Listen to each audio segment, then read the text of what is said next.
Hello friends, మీకు ఎప్పుడైనా sweet తినాలనిపిస్తే ఇంట్లోనే ఇలా సింపుల్గా ఈజీగా చేసుకోండి. ముందుగా కొబ్బరి పచ్చని తీసుకొని, ఎండు కొబ్బరి అయినా పర్లేదు, మంచిగా తురుముకొని పక్కకు పెట్టుకోండి. ఇప్పుడు ఒక ప్యాన్ పెట్టుకొని అందులో కొంచెం నెయ్యి వేసుకొని ముందుగా తరిమి పెట్టుకున్న కొబ్బరి పొడిని వేసుకోండి. అది మంచిగా వేయించుకోండి. మొత్తం అది డ్రైగా అయిపోవాలి కొబ్బరి అనేది. అందులోనే కొంచెం బెల్లం యాడ్ చేసుకొని కొంచెం మిక్స్ అయ్యేలా మంచిగా కలుపుకొని అందులోనే కొన్ని పాలు వేసుకోండి.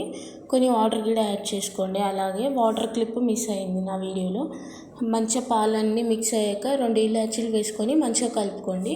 చూసారా, బెల్లం కరిగి మొత్తం ఇలా నురుగుగా వస్తుంది. మొత్తం అలా మొత్తం కలిసిపోయాక అందులో కొంచెం బియ్యం పిండి వేసుకొని మంచిగా కలుపుకోండి. ఇలా దగ్గర పడేదాకా కలుపుకోండి. ప్యాన్ నుండి సపరేట్ అయ్యేంత వరకు కలుపుకోండి. సింపుల్గా టేస్టీగా ఇంట్లోనే స్వీట్ రెడీ చేసుకోవచ్చు. టేస్టీగా ఉంటుంది. మీరు మీ పిల్లలకు పెట్టారంటే వాళ్ళు చాలా ఇష్టంగా తింటారు.